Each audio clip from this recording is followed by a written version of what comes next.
Le doy las gracias primeramente de poder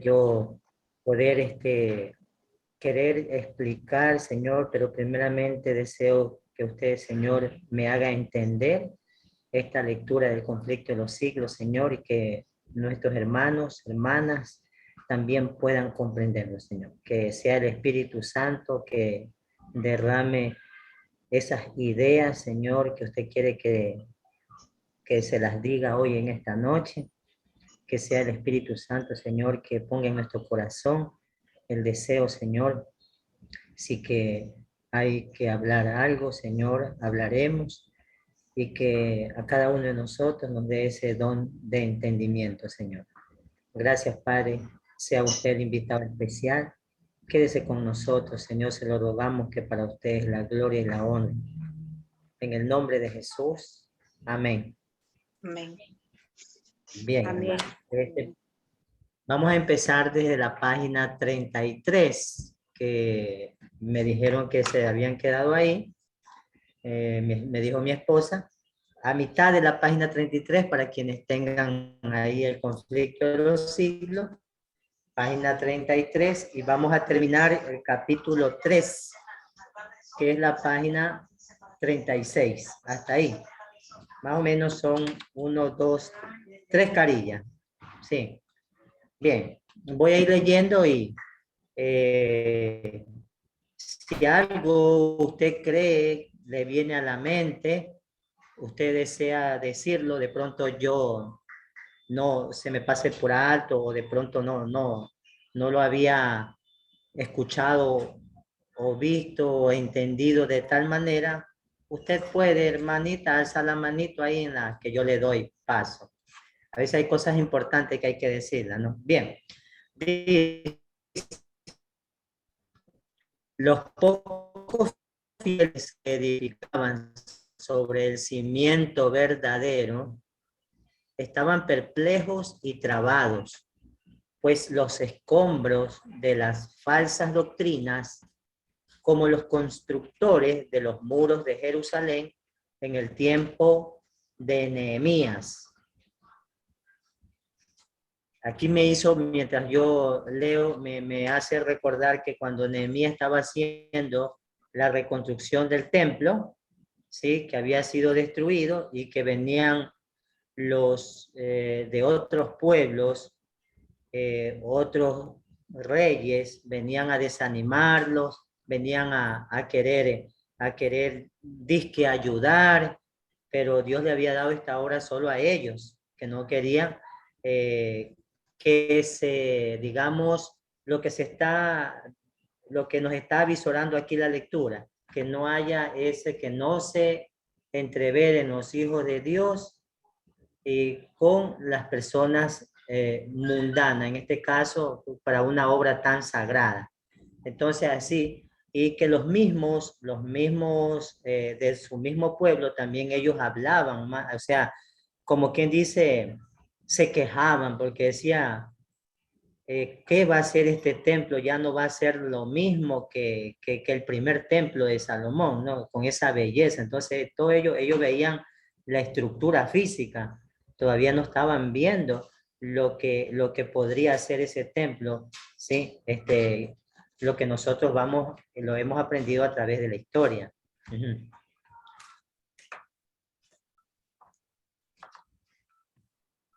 Bien, dice...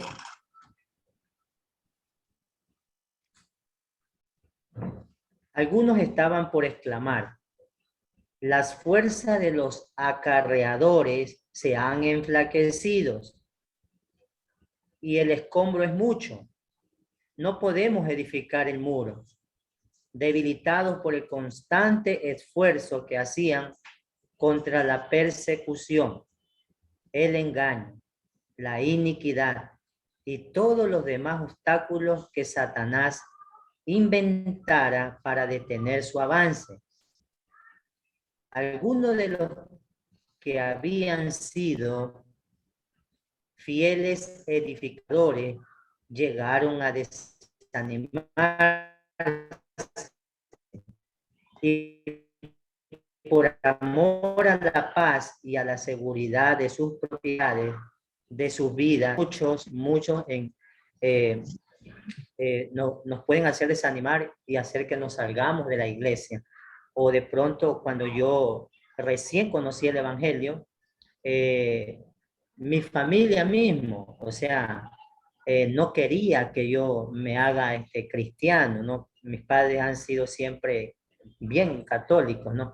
Entonces, era una lucha constante que a veces yo hasta orando, yo no sabía lo que era orar, yo siempre decía, voy a rezar, ¿no? En mi principio.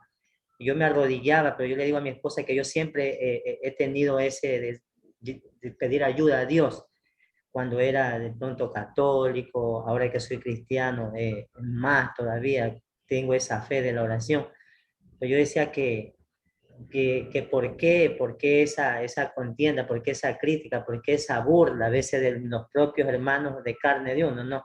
Porque decían, claro, que ellos conocen el pasado de uno, eh, pero uno ya hasta ahí ha querido llegar, pero ellos le hacían acordar a uno de sus pecados, le hacían acordar a uno de cómo era, ¿no? El carácter de uno. Entonces, es una lucha, hermano, una lucha que si uno se desanima, se va y dice, no, para que ya no me molesten, para que ya no digan nada, me voy al mundo, me voy a ir al mundo nomás. Pero eso es lo que quiere el enemigo de Dios, que uno se haga en la mente y deje la obra. Así como muchos en el tiempo de Nehemías dejaron la obra, así como está diciendo aquí, por la influencia, gente que predicaba, gente que estaba, que fieles, dejaron la obra. Entonces, nos está dando ese aviso. Dice, otros, sin dejarse desalentar por la oposición de sus enemigos, declararon sin temor, no temáis delante de ellos, acordaos del Señor grande y terrible. Y cada uno de los que trabajaban tenían la espada ceñida.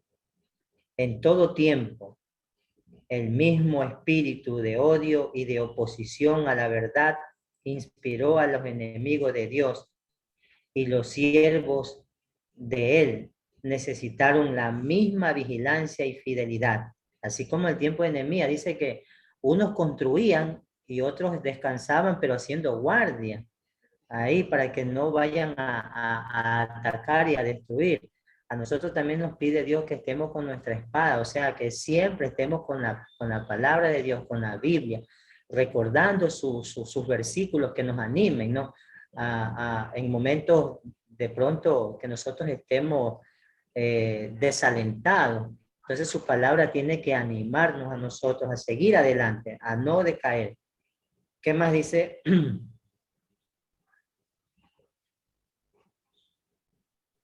Las palabras de Cristo a sus primeros discípulos se aplicarán a cuantos le sigan hasta el fin de los tiempos. Y lo que os digo a vosotros y a todos, lo digo, velad. Las tinieblas parecían hacerse más densas. La adoración de las imágenes se hizo más general. Se le encendían velas y se les ofrecían oraciones. Llegaron a prevalecer las costumbres más absurdas y supersticiosas. Recordemos que nosotros estamos leyendo el capítulo una era de tinieblas espirituales, ¿no? Y que aquí, déjenme leer un poquito más. Los espíritus estaban completamente dominados por la superstición. Aquí nos está diciendo que ya sabemos que en estos tiempos, cuando de lo que está hablando aquí, que ya se está introduciendo en la iglesia poco a poco para que reine el papado, ya se está introduciendo filosofías que absurdas, sofismas confusos, que llevarían a la confusión a muchas personas y al comodismo, o sea, para dejar de adorar tal vez un día verdadero y dedicarnos a un día falso, porque al día falso le daban más pompa y al día verdadero le daban más peso, como para que uno no le guste el día verdadero, que es el sábado, ¿no? Y prefiere el sábado, que lo hacían con pompas, lo hacían en aquellos tiempos, con elegancia, en concilios. Entonces, y ya se estaba haciendo estas adoraciones a imágenes, ¿sí? Dice que los espíritus estaban completamente dominados por la superstición, que la razón misma parecía haber perdido su poder, mientras que los sacerdotes y los obispos eran amantes de los placeres sensuales y corrompidos.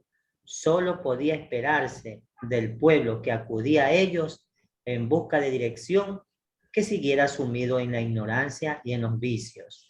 En aquellos tiempos, como ya lo había explicado anteriormente otro hermano, ¿no? Se había prohibido que la Biblia la lean personas normales, o sea, cualquier persona no tenía una Biblia, solamente era para los sacerdotes. Ellos podían dar su explicación. Entonces, siempre iban a estar sumidos en la ignorancia, o sea, iban a hacer caso o iban a creer a lo que les decía este sacerdote o, o, o obispo. Entonces, para ellos era mejor tenerlos en la ignorancia y que ellos no sepan, o sea, que más que ignorancia vivían engañados, ¿sí? Estaban engañados. Las pretensiones papales dieron otro paso más, cuando en el siglo XI el Papa Gregorio VII proclamó la perfección de la Iglesia romana. Entre las proposiciones que él expuso, había una que declaraba que la Iglesia no había errado nunca ni podía errar, según las Santas Escrituras. ¿Sí? O sea, esto, según ellos, que decía la Santa Escritura, que la iglesia no podría errar. Ah, entonces, o sea, lo que decía la iglesia, que para ellos la iglesia era lo que decía el sacerdote, eso era una verdad absoluta y que debían de creer sin que nadie eh, pueda protestar, sino que creer nada más. Entonces, pero las pruebas de la escritura faltaban para apoyar el acerto, o sea que esto era una mentira, no estaba en la Biblia escrito, que entonces por eso dice, entonces el altivo pontífice reclamaba además para sí el derecho de deponer emperadores y declaraba que ninguna sentencia pronunciada por él podía ser revocada por hombre alguno, pero que él tenía prerrogativa de revocar las decisiones de todos los demás. O sea, aquí se ve un autoritarismo de ese entonces, que aquella persona, Disculpe, ¿qué página es, hermanito? ahorita ya estoy por la página 34, sí, voy por el segundo párrafo, sí, aquí por la parte principal. Uh-huh. Sí, página 34, de este libro, Página 34. sí. No sé, Ya. Ah, yo tengo este, no sé si es. yo creo que hay de coincidir, sí. El capítulo 3, que ya estamos por terminar por la penúltima hoja. Sí. Bien, entonces dice que, entonces mire el autoritarismo, ¿no? O sea, no se puede uno, Dios, o sea, aquí hay una bastante diferencia en la forma de gobernar, ¿no? La humildad de Jesús para poder llevar a cabo la misión sin imponer, sino que nos daba un libre albedrío, pero la imponencia del sacerdote y que si no, o sea, si no obedecían, aquí había autoritarismo. Él decía, si hay, no, nadie podía hablar en contra de él, o nadie podía dar una sugerencia y que ya era verdadera, porque solo por él pasaba algo, él decía si se lo hace o no, o si lo echaba para el suelo esa, alguna misión, alguna declaratoria, ¿no? O sea, él era el único, y se acogía a lo que Nante decía que la iglesia nunca había errado, ¿no? Entonces, él se acogía a eso, que sabemos que eso es una mentira. Vamos a otro párrafo. Dice, el modo en que trató al emperador alemán Enrique IV nos pinta a lo vivo el carácter tiránico de este abogado. Yo le digo abogado del diablo, yo le dije aquí, pero no dice aquí, sino que dice abogado de la infalibilidad papal. Por haber intentado desobedecer la autoridad papal, dicho monarca, se refiere al emperador alemán, ¿no? Dicho monarca fue excomulgado y destronado, aterrorizado ante la deserción de sus propios príncipes, que por orden papal fueron instigados a rebelarse contra él. Su propia gente. O sea que el Papa ahí dominaba a los mismos reyes, era más que los reyes, que los monarcas, ¿no? Aquí estamos viendo. Entonces, Enrique no tuvo más remedio, o sea, el emperador no tuvo más remedio que hacer las paces con Roma. Acompañado de su esposa y de un fiel sirviente, cruzó los Alpes en pleno invierno para humillarse ante el Papa.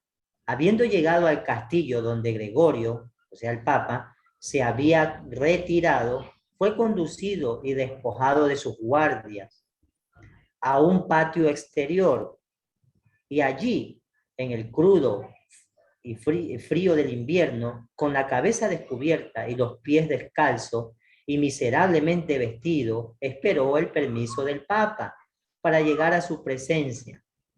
Solo después que hubo pasado 3 días ayunando y haciendo confesión, condescendió el pontífice en perdonarle, y aún entonces le fue concedida esa gracia con la condición de que el emperador esperaría la venia antes de reasumir las insignias reales. Estamos viendo aquí que el emperador, o sea, este sacerdote, o sea, era tiránico, ¿verdad? Que la palabra era tiránico, porque quería hacer ver que a él se lo tenía que respetar, ¿no? Hubo un monarca, como lo está diciendo aquí, Enrique IV, un alemán, ¿no? Que no le gustó tal vez su forma de gobernar, su forma de ejercer su poder, pero como la fuerza papal empezó a inmiscuirse entre los mismos fieles seguidores, entre los mismos servidores del emperador alemán, que se rebelaron, que tal vez dijeron, ¿sabe qué? Andas la paz para que no tengamos problemas. La influencia.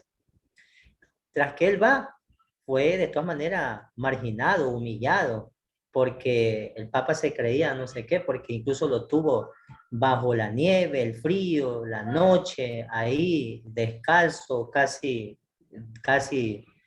con una ropa ligera. Entonces, y después de eso, él va y lo atiende, y tras eso todavía no es que lo perdona de verdad, no, porque aquí dice, bueno, y él no tenía que ir a pedir perdón, nada, eh, sino que el Papa, como sabe, no podía ser rechazado en ninguna de sus condiciones. Entonces, continuamos. Entonces, antes dice, y Gregorio, envanecido, y Gregorio, envanecido con su triunfo, se jactaba de que era su deber abatir la soberbia de los reyes, cuando sabemos quién era el soberbio. Cuán notable contraste hay entre el despótico orgullo de tan altivo pontífice y la mansedumbre y humildad de Cristo, quien se presenta a sí mismo como llamando a la puerta del corazón para ser admitido en el perdón y paz. Y enseñó a sus discípulos, el que quisiere entre vosotros ser el primero, será vuestro siervo. Entonces, Cristo enseñó que nosotros debemos, en vez de ser los primeros, seamos, digamos, servidores, no esperemos que nos sirvan, sino que servir a los demás, ayudar a los demás, ¿no? Ese es el propósito del cristianismo. no envanecerse, sino humillarnos como Cristo quiere, no con una humillación como lo hacen los agentes del maligno, ¿no? Continuamos. Los siglos que se sucedieron presenciaron un constante aumento del error en las doctrinas sostenidas por Roma. Aún antes del establecimiento del papado, las enseñanzas de los filósofos paganos habían recibido atención y ejercido influencia dentro de la iglesia. Muchos de los que profesaban ser convertidos se aferraba aún a los dogmas de su filosofía pagana y no solo seguían estudiándolos ellos mismos, sino que inducían a otros a que los estudiaran también a fin de extender su influencia entre los paganos. Sabemos que muchas veces nosotros podemos arrepentirnos, pero Dios quiere una verdadera conversión de nosotros, una verdadera conversión, porque no es lo mismo que yo me arrepienta y siga haciendo lo mismo, ¿no? Eso es como un remordimiento de que yo me remuerde a mí, mi conciencia de que yo estoy haciendo algo malo, pero no lo puedo dejar. Dios no quiere eso, ¿no? Eso es como lo de Judas. Dios quiere un arrepentimiento verdadero y sincero que me lleve a la conversión. ¿Y cómo se manifiesta esto? Cuando mis actos, yo ya no soy el mismo. Cuando mis palabras, yo ya evito la grosería, yo ya evito las malas palabras o también los pensamientos. Y yo también, yo ya trato, ¿no? De no estar en los lugares que podrían a mí causarme tentación o hacerme caer. Entonces Dios nos revela, Dios nos da, y por lo tanto un cristiano no debería recomendar tales lugares o tales visitas, ¿no? Como aquí dice, estas personas no están completamente convertidas, aquella persona que de pronto ha pasado, ¿no? Cuando uno recién se bautiza y va aprendiendo, todavía va visitando los lugares del hombre viejo, del hombre que todavía uno no ha llegado verdaderamente a la conversión, pero esto es un proceso que si nosotros nos dedicamos, le pedimos a Dios la ayuda en oración y siempre estamos en contacto, en constante haciendo su obra, entonces Él sí nos va a ayudar. Pero si no, nomás somos cristianos de visita, de los sábados nomás ir a la iglesia y leemos un versículo, escuchamos al pastor y regresamos y no estudiamos el lunes, ni el martes, ni el miércoles, ni el jueves, ni el viernes. Entonces, no es un cristianismo como Dios quiere. Entonces, Dios es un alimento diario de su palabra. Así, se introdujeron graves errores en la fe cristiana. Uno de los principales fue la creencia en la inmortalidad natural del hombre y en su estado consciente de la muerte, después de la muerte. Esta doctrina fue la base sobre la cual Roma estableció invocación de los santos y la adoración de la Virgen María. De la misma doctrina se derivó también la herejía del tormento eterno para los que mueren impenitentes, que muy pronto figuró en el credo papal. Aquí yo quiero, esto me llamó mucho la atención, ¿no? Cuando dice aquí sobre la inmortalidad natural del hombre, entonces yo he escuchado, no voy a decir de quiénes, sino que yo he escuchado en ciertas iglesias su creencia, ¿no? Su doctrina, ¿no? Cuando están ellos y rezándole a un muertito, y hay personas que manifiestan que dice, ya está, el Señor lo está cogiendo en el cielo, ¿no? Entonces, cuando nosotros estudiamos la palabra de Dios, nos damos cuenta que la persona pasa al descanso. Nada escuchará en su conciencia, ya todo se terminó en él, en su conciencia.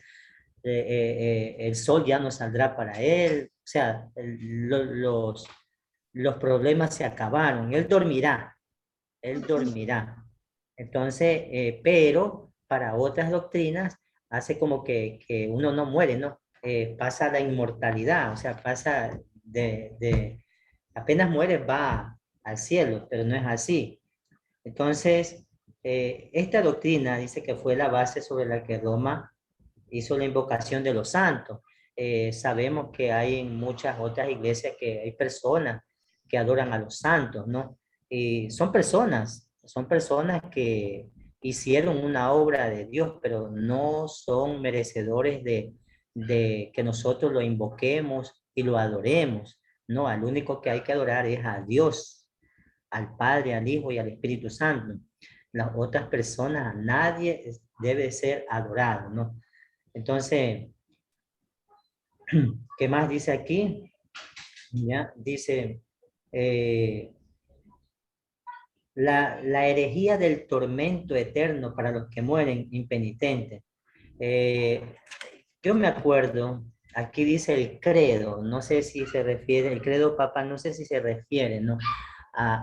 Yo me acuerdo cuando yo iba a la iglesia, hermano, yo era monaguillo, yo estaba a la derecha del padre, del sacerdote, yo andaba con el incienso, quemando ahí, sí, y entonces, pero uno, no, entonces, y uno siempre, me acuerdo del credo, no creo en Dios Padre, y yo me acuerdo que hay una parte que uno analizó, que ha ido aprendiendo, y yo no lo creo esto, cuando dice una parte del credo, dice que Jesucristo al tercer día resucitó, eso es verdad, pero de ahí descendió a los infiernos.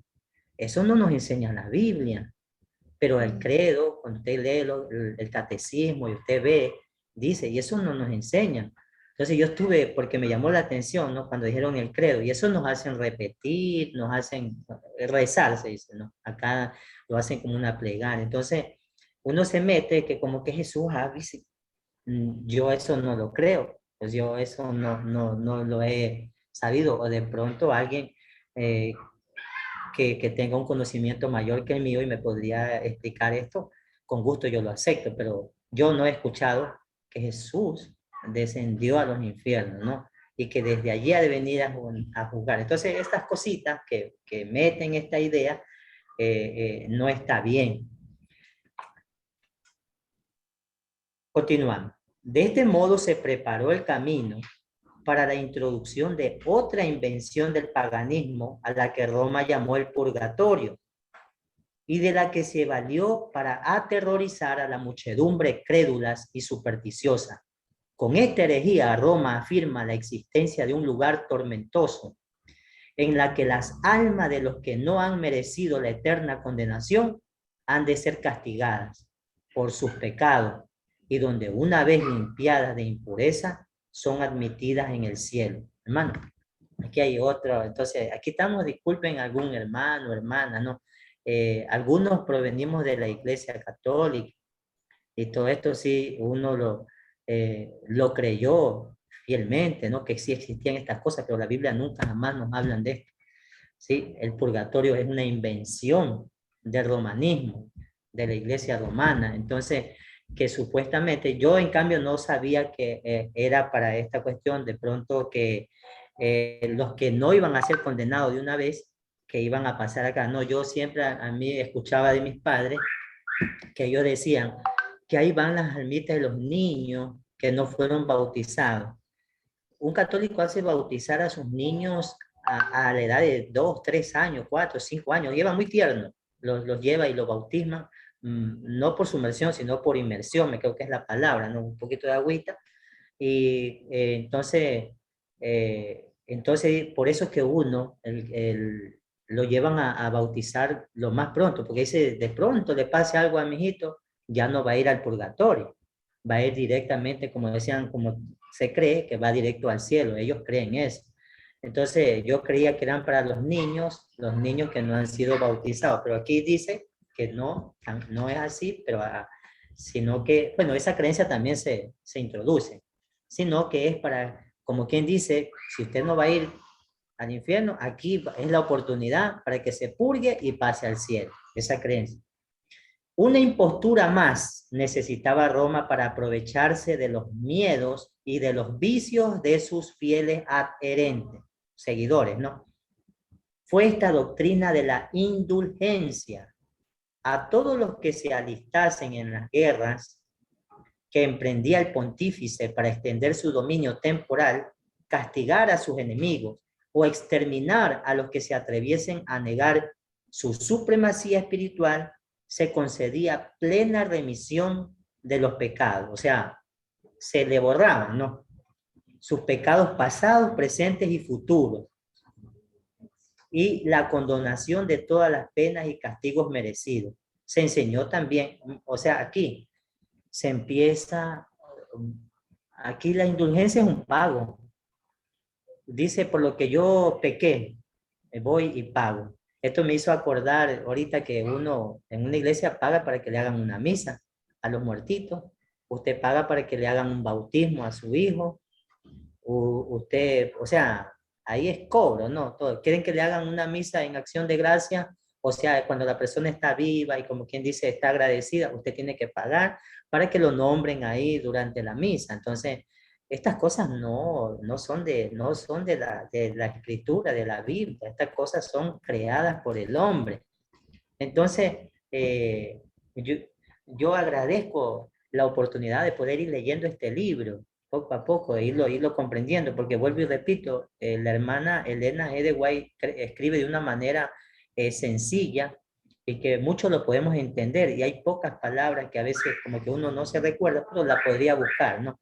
Eh, entonces, miren, se enseñó también al pueblo que por medio de pagos hechos a la iglesia, usted podría librarse uno del pecado, o sea, se podía librar del pecado y librar también a las almas de sus amigos difuntos, entregadas a las llamas del purgatorio. O sea, que usted puede, un amigo, usted va y paga ahí, que le hagan una misa para que poco a poco él se vaya salvando. Así, según esta creencia, que sabemos que no es así.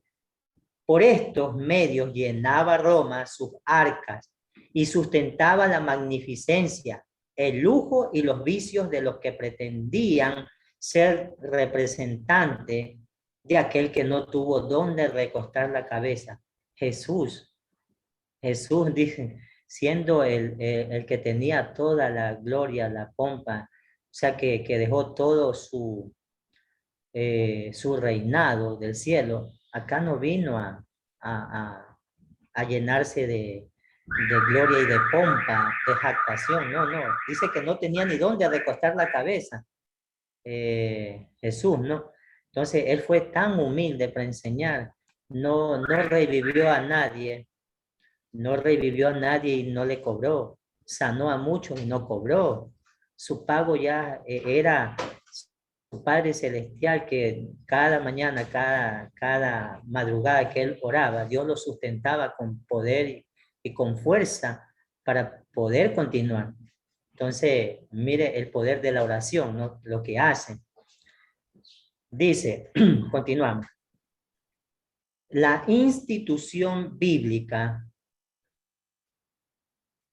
de la cena del Señor fue sustituida por el sacrificio idolátrico de la misa. Los sacerdotes papales aseveraban que con sus palabras podían convertir el pan y el vino en el cuerpo y sangre de verdaderos Cristos. Con blasfema presunción, se arrogaban el poder de crear a Dios, creador de todo. Se obligaba a los cristianos, so pena de muerte, a confesar su fe en tan horrible herejía que afrentaba al cielo. Muchísimos que se negaron a ello fueron entregados a las llamas en aquellos tiempos. Sabemos que hubo un tiempo llamado la Santa Inquisición, hasta que eso no tiene nada de santo, ¿no? Sabemos que es la Inquisición, cuando muchas personas creyentes fueron muertas porque declararon creer en Dios. Aquí estamos hablando, aquí ahorita me dice que un sacerdote, que eso no está bien, eso que no sé cómo se llama, no recuerdo el nombre, pero ya, donde guardan el pan, ¿sí? Y en una iglesia guardan ahí el pancito, está ahí atrás del altar que da la misa. Entonces, bueno, eso ya mismo me ha de venir exacto, bueno, sí, sí, bueno, hostia, no, pero un sacramento ellos le dicen, bueno. Entonces, obligan a que usted vaya y se confiese antes de recibir esta hostia. Entonces, usted no puede ir así por así, tiene que confesarse ante un hombre. Entonces, Dios nos dice aquí que Dios quiere que tú te confieses tus pecados en la soledad, en tu intimidad con Él a solas, y Él perdonará tus pecados. Entonces, en cambio aquí el que no creía en esto de la confesión a los sacerdotes, pues eran entregados a las llamas. En el siglo XVIII, perdón, en el siglo XIII se estableció la más terrible maquinación del papado, la Inquisición. Vea, aquí está ya hablando de lo que yo le dije. El tiempo del oscurantismo, en el tiempo que las personas se quemaron las Biblias, no querían que nadie, o sea, oscurantismo porque fue un tiempo de oscuridad para muchas personas de no poder, porque usted sabe que la palabra de Dios es luz, es luz. Entonces se negó a que que saquen las Biblias, entonces le daban muerte. Entonces, miren, el príncipe de las tinieblas obró con los jefes aquí a papal. Con sus concilios secretos, Satanás y sus ángeles gobernaron los espíritus de los hombres perversos, mientras que invisible acampaba entre ellos un ángel de Dios que llevaba apunte de sus malvados decretos y escribía la historia de hechos por demás horrorosos para ser presentado a la vista de los hombres. Babilonia la Grande fue embriagada de la sangre de los santos. Los cuerpos mutilados de millones de mártires clamaban a Dios venganza contra aquel poder apóstata. El papado había llegado a ejercer su despotismo sobre el mundo. Reyes y emperadores acataban los decretos del pontífice romano. El destino de los hombres en este tiempo y para la eternidad parecía depender de su albedrío. Por centenares de años la doctrina de Roma habían sido extensa e implícitamente recibida, sus ritos cumplidos con reverencia y observadas sus fiestas por la generalidad. Su clero era colmado de honores y sostenido con liberalidad. Nunca desde entonces ha alcanzado Roma tan grande dignidad y magnificencia ni poder. Entonces, aquí vemos cómo fueron perseguidos aquellos hermanos de aquellos tiempos. Hermano, y nosotros tal vez no hemos pasado crisis así, ¿no? Pero sabemos también lo que se avecina para el cristianismo, que no es fácil. Se verán cosas que nunca hemos visto, se oirán cosas que nunca hemos escuchado, vendrán cosas que nunca, tal vez, si Dios no interviene, eh, todos los cristianos serían erradicados y Dios no quiere eso. Dios va a intervenir y Dios sabe quién va a soportar, ¿no? Dios nos estará de todas maneras, nuestra fe es la única que nos podrá ayudar a enfrentar esta crisis, si es que nosotros vamos a pasar ese tiempo de angustia, hermano. Dice, mas el apogeo del papado fue la medianoche del mundo. La Sagrada Escritura eran casi desconocidas, no solo de las gentes, sino de los mismos sacerdotes, a semejanza de los antiguos fariseos. Los caudillos papales aborrecían la luz que habría revelado sus pecados. Rechazada la ley de Dios, ejercieron poderío sin límite y practicaron desenfrenadamente los vicios. Prevalecieron el fraude, la avaricia y el libertinaje, y los hombres no retrocedieron ante ningún crimen que pudiese darles riqueza o posición. Leía o yo escuché anteriormente, ¿no? Que se buscaban, incluso hicieron o fingieron, hallaron algo así, un escrito, eh, como para poder ellos hacer todas estas mentiras de la que que, que era la que tenía la verdad, que el Papa era el mismo Dios, que era vicario, no, que era un vicario. Entonces, esto no es verdad. Entonces, pero ellos habían, como quien dice, escondido un pergamino y alguien los encontró y los trajo, era nada más para poder hacer lo que no había en la Biblia, lo que no había en la Biblia. Los palacios, estamos ya culminando el capítulo 3, ya estamos en los dos últimos pequeños párrafos, ¿sí? El capítulo 3. Dice que los palacios de los papas y de los prelados eran teatro de los más viles excesos. Algunos de los pontífices reinantes se hicieron reos de crímenes tan horrorosos que los gobernantes civiles tuvieron que procurar deponer a dichos dignatarios de la iglesia como monstruos demasiado viles para ser tolerados. Europa no progresó en la ciencia, ni en el arte, ni en la civilización. La cristiandad quedó moral e intelectualmente paralizada. El oscurantismo fue tiempo de retroceso. O sea, sabemos nosotros que a la luz de la verdad, eso trae progreso, trae desarrollo también, en buena manera. Sabemos que muchas cosas que se han desarrollado son para bien, pero también hay cosas, como dice la Biblia, que cuando la ciencia aumentará, también la maldad aumentará, ¿no?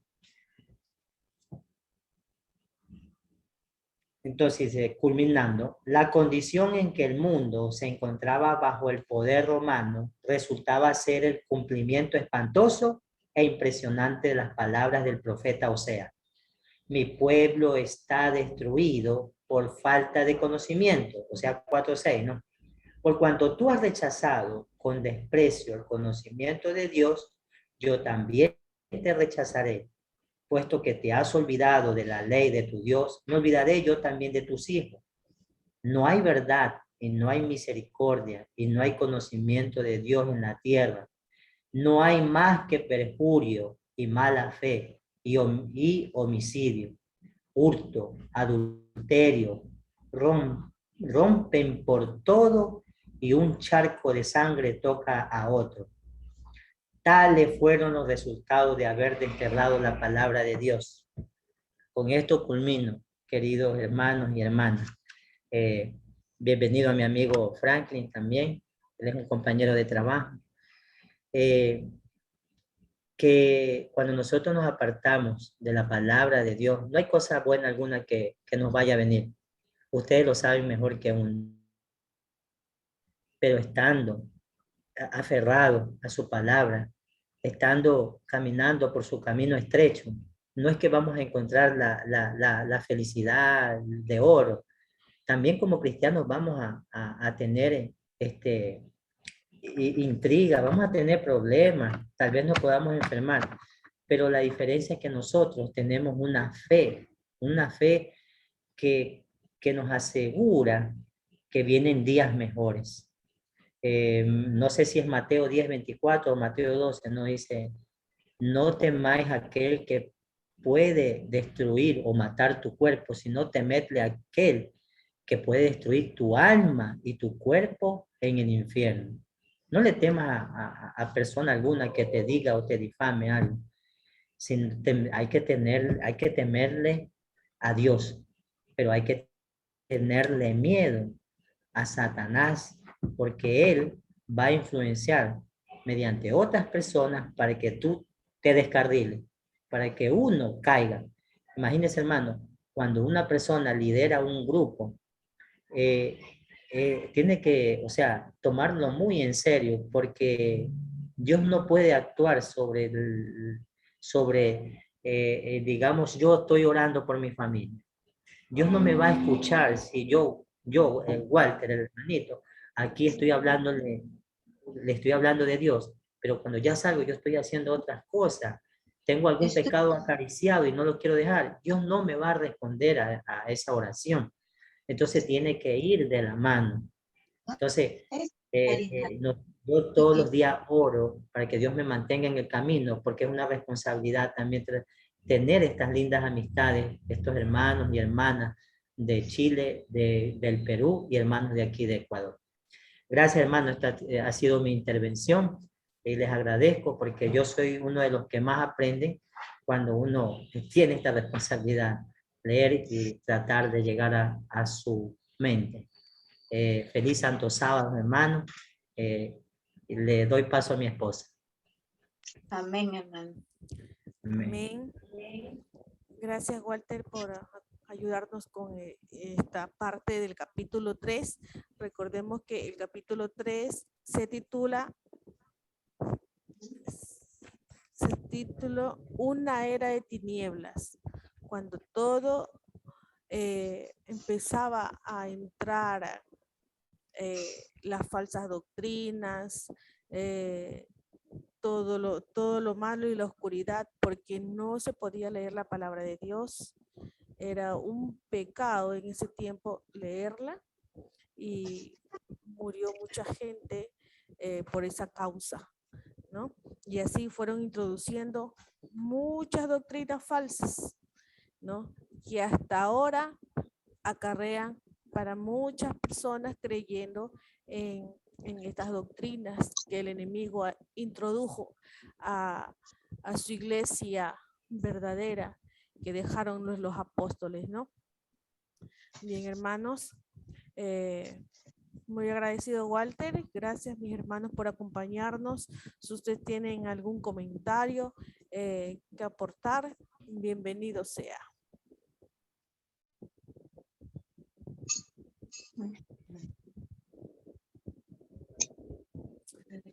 Amigo Franklin, bienvenido. Gracias. Hermana Sheila. Tal vez comentar que en esos tiempos de tanto sufrimiento de los hijos de Dios, Satanás pretendió acallar a los que abiertamente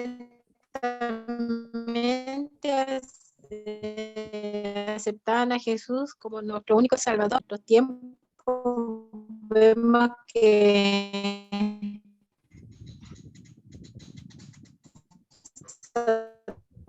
Satanás ha cambiado todo, ha hecho cortar la palabra. En ese tiempo no se podía tener Biblia, ¿cierto?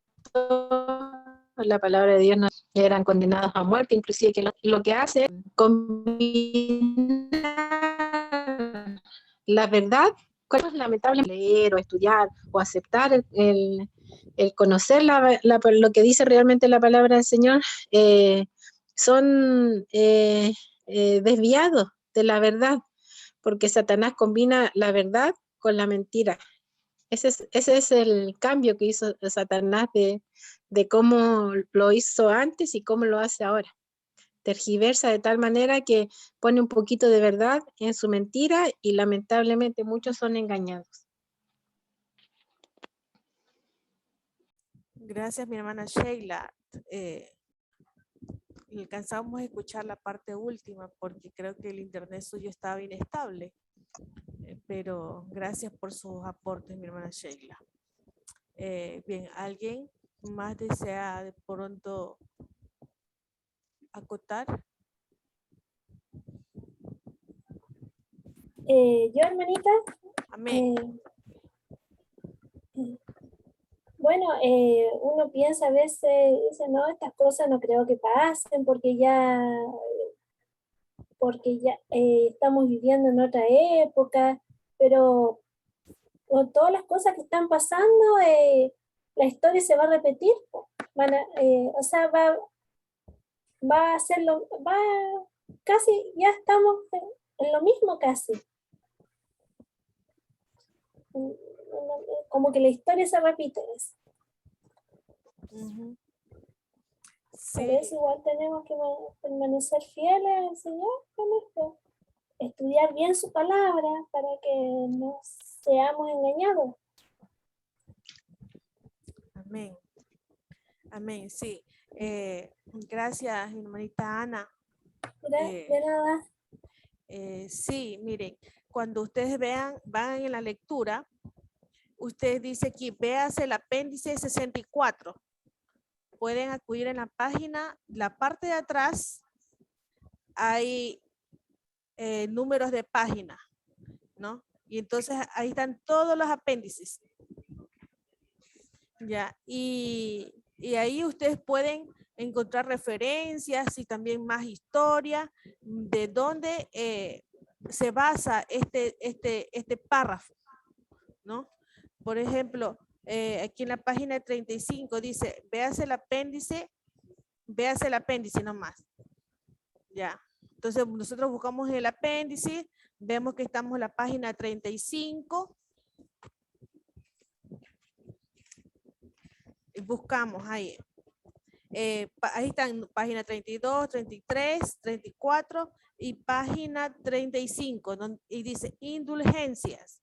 Entonces aquí encontramos un sinnúmero de biografías donde nosotros podemos acudir ahora con el internet y tener más amplio el conocimiento con respecto a esta base, ¿no? Y sí, como dijo nuestra hermanita Ana, parece que no creíble que nosotros volviéramos a estos tiempos, ¿no? Ahora sí que entiendo, sí. Sí, Ya. sí. Del apéndice, sí. Ujú. Sí, sí, en todos Sí. lados dice. Y parece no creíble, pero a mí me llamó mucho la atención esta parte, dice que fue esta doctrina de las indulgencias donde se pagaba por los pecados. Uno cometía un pecado y daban, digamos, una ofrenda, un cierto pago. Dependiendo del pecado, era la cantidad en ese entonces, era el animal que tenían que comprar o cuánto tenían que pagar para ser perdonado ese pecado, ¿no? Ahora de pronto no tenemos eso de un animal matar o tener algo, pero de pronto muchas veces cometemos un pecado y nos castigamos nosotros mismos severamente. Voy a hacer, qué sé yo, a hacer ayuno por ese pecado, ¿no? Nos castigamos así, ¿no? Pero Dios no quiere sacrificios, o sea que nosotros dijo, ya está harto de los sacrificios, dice en el libro de Isaías, y de vanas repeticiones. Dios lo que quiere es un corazón contrito y humillado, ¿no? Eso es lo que Dios quiere. Entonces, no es tan mal que de pronto nosotros, o sea, hagamos reuniones, estudiamos la palabra, pero tiene que ir, como dijo Walter, acompañado de nuestras acciones, de nuestro sentir, verdaderamente un corazón humillado, arrepentido, ¿no? Y Dios va a actuar en nuestras vidas, ¿no? Entonces vemos aquí que podemos nosotros volver a caer en este mismo error, en la era de tinieblas, si nosotros no leemos la palabra del Señor.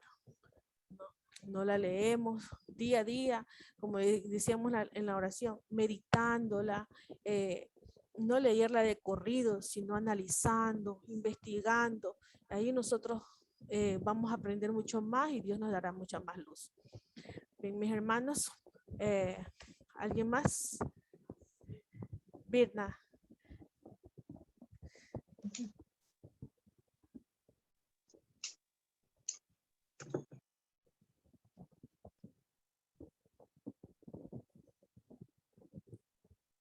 Birna. ¿Me escuchan? Sí. Buenas noches, feliz Santo Sábado, hermanos. Sí, tienen razón, ¿verdad? Nosotros, el Señor nos ha dejado grandes luces para que nosotros podamos estar alertas. El Señor ha dejado sus profetas. Y uno de ellos es la autora de este libro, ¿verdad? Como dijo la hermana Ana, la historia se está repitiendo. Y su palabra lo dice que se repetirá, pero con mayor intensidad. Estamos pasando en el tiempo que nos ha tocado vivir a nosotros. Es muy terrible. Yo le digo aquí a mis hijos, ustedes son jóvenes, ya tal vez nosotros, si el Señor así lo permite, es su voluntad, nosotros tal vez bajaremos a la tumba, pero quedan ellos, y es mi gran preocupación, los jóvenes. Yo aquí todavía tengo un adolescente aquí bajo mi techo, y como dice Margie, esto que nosotros nos reunimos es el mejor tiempo que nosotros dedicamos al estudio de su palabra, es lo mejor que podemos hacer cada día, prepararnos, estar alerta, estar atentos, como dijo la hermana también Sheila, creo si no me equivoco, el enemigo es experto en combinar la verdad con la mentira, es donde muchos en estos tiempos, incluso, dice el Señor, hasta sus escogidos serán engañados si nosotros no estamos alerta. Este libro, El conflicto de los siglos, es precisamente para estos tiempos, fue escrito, fue profetizado para estos tiempos. Y el título lo dice, una era de tinieblas espirituales. Es lo que está sucediendo en estos momentos, porque el Espíritu del Señor se está retirando del planeta Tierra y viene la oscuridad, viene densa oscuridad, y si nosotros no estamos apercibidos, si nosotros no estamos en el temor de Dios, nosotros también vamos a sucumbir, ¿verdad?, ante los engaños del enemigo. Pero aquí hay una parte que me encantó y otra vez se mostró el gran amor de Dios, que aquí este Papa, Gregorio creo que se llamaba, cómo hacía padecer a sus fieles para, según él, perdonar los pecados. Y cuando nuestro Padre Celestial, nuestro gran Salvador, nos dice allí, nos dice su palabra, tan compasivo, tan misericordioso. La escuela sabática lo dice, que Él, eso es lo que Él nos busca. Nosotros huimos de Él y Él está que nos busca y nos busca y nos busca. Qué contrariedad a lo que hacía este Papa. Qué contrariedad. Ellos cobraban, ellos hicieron, pero del Evangelio lo peor, lo pisotearon, lo falsearon. Pero hermanos queridos y amigos, aquí está el amigo de Walter. Gracias a Dios nosotros tenemos esa luz maravillosa. Que el Señor tenga misericordia de nosotros y nosotros no nos apartemos de Él. Porque el Señor no se aparta, Él está allí, que nos ruega, nos insiste, nos busca. Ese es el Dios del mundo. Porque de tal manera amó Dios al mundo que envió a su Hijo para salvarnos. Nosotros somos su mayor sueño, hermanos. Así que continuemos, Margie. Te animo, Margie, que el Señor te fortalezca, que tú continúes, que no desmayes en seguir liderando este grupo, que aunque parezca que solo hay 11, 8, no importa, sigas allí firme, ¿verdad? Porque eso es lo único que nos va a ayudar a nosotros a permanecer firmes y un día encontrarnos con nuestro Dios, viniendo Él en las nubes de los cielos, y allá, hermanos, nos toparemos. Tenemos por seguro porque tenemos un Dios amante, Dios que quiere salvarnos. Gracias, hermano. Amén. Amén. Gracias. Amén. Gracias y gracias a cada uno de ustedes porque que el Señor los usa para conectarnos, porque de verdad que gracias a ustedes, primeramente a Dios, y gracias a ustedes podemos seguir adelante con estudiando esto. Bien, entonces tenemos para la próxima semana El capítulo 4, la página 37. Fieles porta antorchas. Oremos, queridos hermanos. Padre eterno y Señor nuestro que está en lo alto de los cielos. En esta noche, Señor, de Santo Sábado, en estas primeras horas, invocamos tu nombre santo, Padre, para decirte lo maravilloso, lo grande, lo misericordioso que eres tú para con nosotros. Durante esta semana, Señor, usted cuidó de nuestras vidas, nos dio lo que necesitábamos, Señor, nos llenó de bendiciones. También presentó dificultades, se presentó problemas, pero sabemos, Señor, que usted tiene el control de todo. Permita, Señor, que podamos esperar en usted. Saber, Señor, que las cosas suceden porque usted quiere decirnos algo. Buscar su presencia, buscar su guía en cada dificultad. En estos tiempos últimos de la existencia de este planeta, queremos, Señor, estar a su lado. Ayúdenos. El enemigo, Señor, hará lo imposible para que eso no sea. Pero tú, Padre, eres Dios Todopoderoso. Y en ti confiamos. Ayúdanos a permanecer junto a ti. Bendiga, Señor, nombre por nombre, a cada uno de los hermanos que están aquí presentes. Visitas, Señor, que su espíritu los acompañe, que los fortalezca, que los guíe, que les enseñe, que nos anime. Señor, lo necesitamos tanto, Padre eterno. Gracias, Señor. Nos vamos a descansar para mañana poder gozarnos, Señor, alabándole, glorificándole, testificando, hablando de usted, Señor. Permita, Señor, que podamos encontrar a alguien, Señor, en el camino o en nuestros contactos para contar de lo maravilloso que es usted, Padre. Gracias. Bendice también a Margie, Señor, que usted le ha permitido que ella aquí, este grupo, sosténgala, Señor, en su amor, en su fe, y que continúe, Señor, hasta cuando usted venga, Padre. Cada uno de nosotros también, Señor, junto a ella, apoyándole en cada liderazgo, en cada lugar que usted nos ponga para servirle, Padre. Gracias, Señor. Todos estos favores le pido en el nombre santo y bendito de su Hijo Santo, el Señor Jesús. Amén. Amén. Amén. Amén. Tengan una linda noche.